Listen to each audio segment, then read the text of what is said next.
Good morning, students. तो today we are going to start with the chapter acid, bases and salt. ये है हमारा chapter second, science के chapter second है, that is acid, bases as well as the salts. तो अभी हम इस chapter के बारे में पढ़ने जा रहे हैं. तो देखिए हमें नहीं पता क्या होते हैं एसिड्स, क्या होते हैं बेस और क्या होता है सॉल्ट. ठीक है, एसिड बेस और सॉल्ट के बारे में हमें जानना है. तो let me introduce you what are acids. सबसे पहले मैं आपको इंट्रोड्यूस करना चाहूँगी कि एसिड्स होते क्या हैं. देखिए जनरली हम डेली कुछ ना कुछ खाते रहते हैं different types of eatables we use to eat. अलग अलग तरह के ईटेबल्स हम खाते हैं, यानी फूड मटेरियल हम खा रहे हैं. तो उनका टेस्ट क्या होता है, अलग अलग होता है. कुछ खट्टे होते हैं, कुछ मीठे होते हैं, और वी कैन से some are sour, some are bitter, as well as some are sweet in the taste. कुछ कैसे होते हैं, सोर होते हैं, कुछ स्वीट होते हैं, as well as some are sour in the test. ठीक है, तो दैट टेस्ट, वो जो टेस्ट उन फूड मटेरियल्स में प्रेजेंट है वो किसकी वजह से है, that is due to the presence of different types of acids, bases as well as salts in them. ठीक है, चलिए एक बहुत कॉमन एग्जांपल हम लेते हैं कि सपोज हम टॉफ़ी खाते हैं. ठीक है, सबको पसंद है. एज वेल एज हम चॉकलेट खाते हैं, तो कैसी लगती है, मीठी लगती है सबको. ठीक है, द टेस्ट इज स्वीट. तो उसमें क्या है, किसी न किसी तरह का कोई ना कोई एसिड, बेस या सॉल्ट प्रेजेंट है, due to which it is giving a taste to us. ठीक है, after that we are eating lemon खाते हैं, बहुत खट्टा होता है. ऑरेंज भी sometimes it is we can say taste तो फिर भी उसमें सॉर ही आता है, लेकिन कभी कभी हमें लगता है कि हाँ ये मीठा है, हाँ ये खट्टा है. तो वो जो हम टेस्ट रियलाइज कर पा रहे हैं, वो टेस्ट किसकी वजह से रियलाइज कर पा रहे हैं, due to the presence of different types of acids, bases as well as the salts in our eatables. Okay, next example you can take. घर में सब्जी बनती है, सब्जी में क्या ऐड होता है, सॉल्ट ऐड होता है. तो इस तरह के सॉल्ट्स के बारे में क्यों ऐड किया जाता है वो सॉल्ट, उसमें टर्मरिक क्यों ऐड किया जाता है, हल्दी क्यों ऐड की जाती है, to add the flavour, different types of taste को ऐड करने के लिए उनके अंदर ये चीज़ें ऐड की जाती हैं. तो अभी उन्हीं सब के बारे में हम पढ़ने जा रहे हैं, यानी acids, bases as well as the salts. ठीक है, तो चलिए देखिए, एक बार देखते हैं हमने क्या लिखा है. We eat different types of food daily. Its taste are also different, like some of them are sweet, sour as well as bitter. So the taste which we realize, that is due to the presence of different types of acids, bases in our food. कि हमारे food में जो taste है वो किसकी वजह से है, that is due to the presence of different types of acids, bases as well as the salts.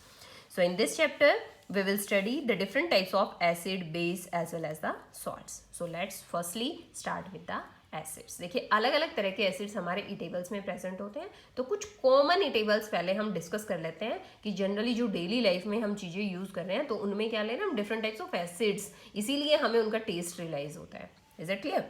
तो देखिए first is lemon, orange, lime, mango.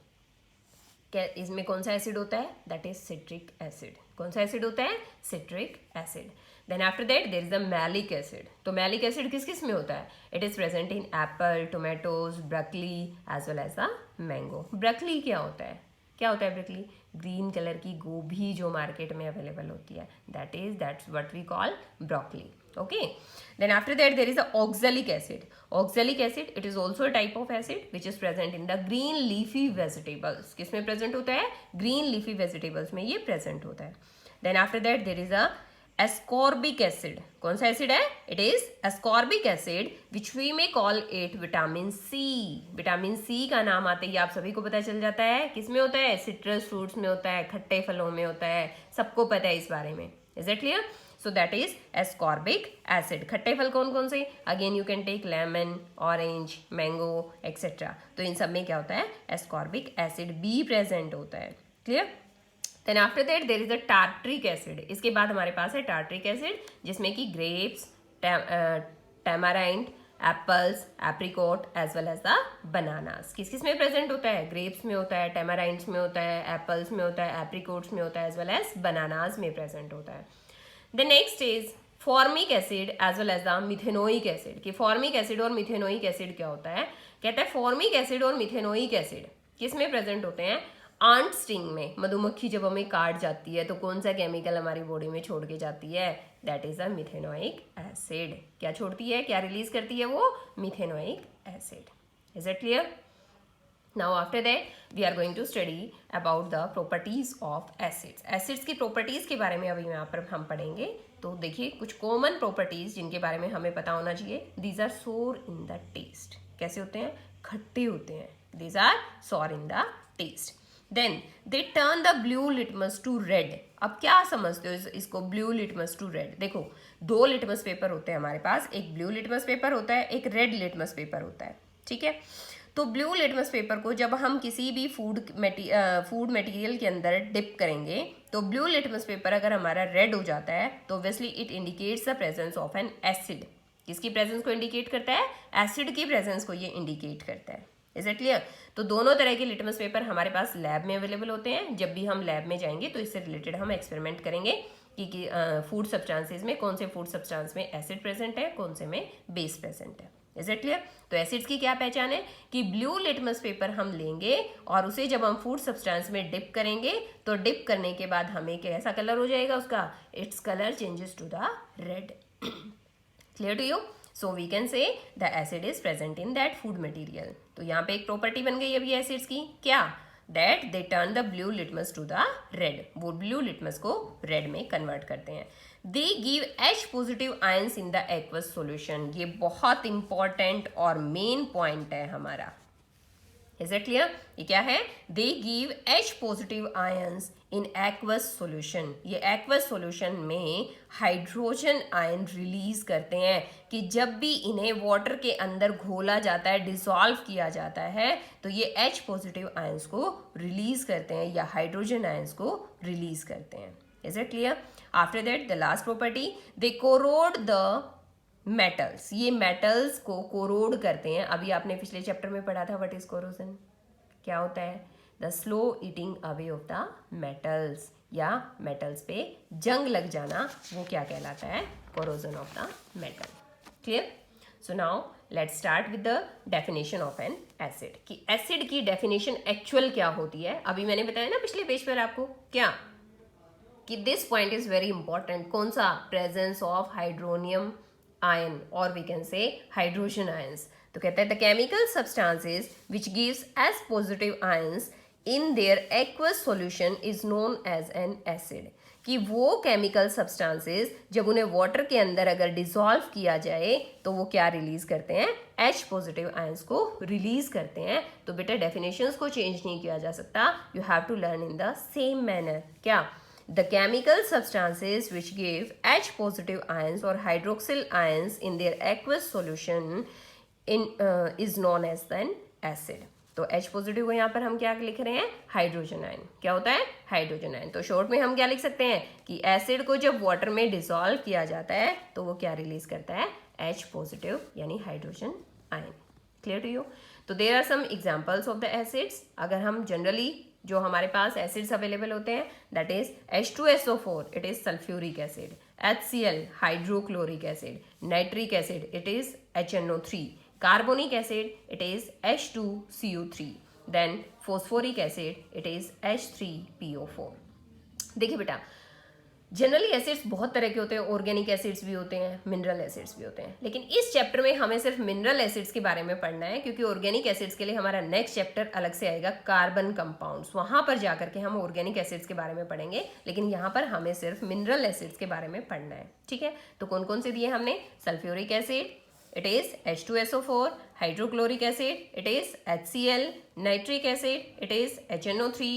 Carbonic acid it is H2CO3 as well as phosphoric acid it is H3PO4. अब देखिए कि जब H2SO4 को dissolve किया जाता है वाटर के अंदर तो it gives H positive plus SO4 die negative. ठीक है? इस तरह से रिएक्शन सेटअप होती है. तो किसका रिलीज हो रहा है? H positive ions. तो वही तो कर रहा है क्या जो डेफिनेशन में बोला था. क्या? कि when the chemical substances dissolved in water it gives out H positive ions. ठीक है? तो वही यहाँ पर रिलीज हो रहा है. इन द सेम मैनर HCl जब हम हाइड्रोक्लोरिक एसिड लेते हैं तो उसको जब हम वाटर में डिसॉल्व करते हैं it also releases H positive plus Cl negative. ये भी H पॉजिटिव और Cl नेगेटिव का क्या करता है? रिलीज करता है. After that there is HNO3 यानी nitric acid. When it is dissolved in water it use to give out क्या? H positive plus NO3 negative. इसमें से भी क्या रिलीज होता है? H पॉजिटिव और NO3 रिलीज होता है. Clear to you? So in this way the definition is clear. I think सबको डेफिनेशन क्लियर हो गई है. The chemical substances which give H positive ions. तो देखिए सभी में H पॉजिटिव आयंस यहाँ पर रिलीज हो रहे हैं जब भी उनको वाटर के अंदर डिसॉल्व किया जा रहा है. किस किस को किया हमने? H2SO4, HCl और HNO3. Clear to you? So let's start. Then there are different types of acids. Acids के अलग अलग तरह के types होते हैं. Some are the strong acids and some are the weak acids. कुछ तो strong acid होते हैं, कुछ क्या होते हैं? Weak acids होते हैं. तो देखिए strong acids क्या होते हैं? The chemical substances which give more H positive ions in their aqueous solution. कि जब उनका aqueous solution तैयार किया जाता है, जब उनको water के अंदर dissolve किया जाता है, तो वो बहुत ज़्यादा H positive ions release करते हैं, तो उन्हें हम क्या कहेंगे? Strong acids. और इसका opposite क्या होगा? Weak acids. यानी जो कम क्या रिलीज करेंगे? H positive ions. जो कम हाइड्रोजन आयंस रिलीज करेंगे वो क्या हो जाएंगे अपने आप में? Weak acids. तो देखिए यहाँ पर the chemical substances which give more H positive ions in their aqueous solution are called as the strong acids. और strong acids में हमारे पास 3 एसिड आते हैं. कौन कौन से? It is H2SO4, HCl and HNO3. ये तीनों किसके अंदर आते हैं? हमारे strong acids. यानी जब भी इन तीनों एसिड्स को वाटर के अंदर डिसॉल्व किया जाता है तो बहुत सारे हाइड्रोजन आयंस उसमें से रिलीज होते हैं. Clear to you? तो पता चला कि स्ट्रॉन्ग एसिड्स क्या होते हैं. Now come to the weak acids. कि वीक एसिड्स क्या होते हैं? अभी बताया था उसका अपोजिट. क्या? जिसमें H पॉजिटिव आयंस क्या होंगे? Less H positive ions in their aqueous solution. तो कहता है the chemical substances which gives less H positive ions or hydrogen ions in their aqueous solution or when they are dissolved in the water. कि जब भी उनको water के अंदर dissolve किया जाए तो वो क्या देते हैं? लेस H पॉजिटिव आयंस को रिलीज करते हैं, तो उन्हें हम कहेंगे वीक एसिड्स. तो दो हमारे पास ये एग्जाम्पल है. इट इज H2CO3 यानी carbonic acid as well as phosphoric acid. It is H3PO4. तो 5 हमने पीछे पढ़े थे. 5 में से 3 हमारे पास कौन से हैं? These 3 are the strong acids and these 2 are the weak acids. ये दोनों ही क्या है हमारे पास? वीक एसिड्स हैं. Clear to you students? Okay. Now see, कुछ टर्म्स होती हैं कि बार बार हम बोलते हैं कंसंट्रेटेड एसिड है, डाइल्यूट एसिड है. तो हमें पता होना चाहिए कि कंसंट्रेटेड एसिड क्या होता है, डाइल्यूट एसिड क्या होता है. ठीक है. तो concentrated the acid in which quantity of acid is more but the quantity of water is less. जिसमें वाटर कम होता है और एसिड की क्वांटिटी ज्यादा होती है, तो वो जो सॉल्यूशन हमारे पास तैयार होता है उसे हम क्या बोल देते हैं? Concentrated acid. क्या बोलते हैं उसे? Concentrated acid. After that there is another type that is dilute. कौन सा होता है? Dilute. The acid in which quantity of acid is less. जिसमें एसिड की क्वांटिटी कम होती है but the quantity of water is more. लेकिन उसमें वाटर की क्वांटिटी क्या होती है? ज्यादा होती है. तो उसे हम क्या कहेंगे? Dilute acid. क्या कहेंगे? Dilute acid. जिसमें एसिड ज्यादा है, पानी कम है, वो क्या होगा हमारे पास? Concentrated acid. लेकिन उसका अपोजिट जिसमें कि वाटर क्या है? लार्ज अमाउंट में प्रेजेंट है, हाई अमाउंट में प्रेजेंट है, लेकिन एसिड जो है वो लेस कंसंट्रेशन है उसकी, यानी कम अमाउंट में प्रेजेंट है, तो उसे हम क्या कह देंगे? Dilute acid. Clear? Now there is one important point. देखिए, if we add water to the concentrated acid then they change to the dilute acid. कि अगर कंसंट्रेटेड एसिड्स के अंदर अगर हम पानी डाल देते हैं, वाटर मिला देते हैं, ऐड कर देते हैं, तो वो कैसे बन जाते हैं? डाइल्यूट बन जाते हैं. क्लियर? तो concentrated acids can be converted to the dilute acids. Clear? But while diluting an acid, किसी एसिड को डाइल्यूट करते टाइम हमें स्पेशल ध्यान रखना होता है, एक स्पेशल प्रिकॉशन उसके लिए हमें लेना होता है. क्या? That we should add acid to the water dropwise. कि एसिड को हम वाटर के अंदर डिसॉल्व करेंगे, ना कि किसे एसिड के अंदर क्या नहीं डालेंगे? पानी नहीं डालेंगे. हम एसिड के अंदर वाटर को डिसॉल्व नहीं करेंगे, बट वाटर के अंदर एसिड को डिसॉल्व करेंगे, और उस एसिड को भी क्या करेंगे? हम ड्रॉप वाइज ऐड करेंगे. कैसे ऐड करेंगे? ड्रॉप वाइज ऐड करेंगे, और सॉल्यूशन को धीरे धीरे हिलाते रहेंगे continuously. Is it clear? So we will stir the solution continuously. Stir का मतलब होता है कॉन्टिन्यूसली उसे डिसॉल्व करते रहेंगे, हिलाते रहेंगे, रुकेंगे नहीं ग्लास रोड की हेल्प से. Clear? Now we should not add water to the acid. हम वाटर को एसिड के अंदर ऐड नहीं करेंगे. क्यों? Because that will be an highly exothermic reaction. वो एक बहुत हाईली एक्सोथर्मिक रिएक्शन होती है, and that will harm us. जो हमें क्या कर सकती है? हार्म कर सकती है. एक्सोथर्मिक का मीनिंग क्या होता है यहाँ पर? विच रिलीज हीट. जिसमें बहुत सारी हीट रिलीज होती है. तो अगर हम किसी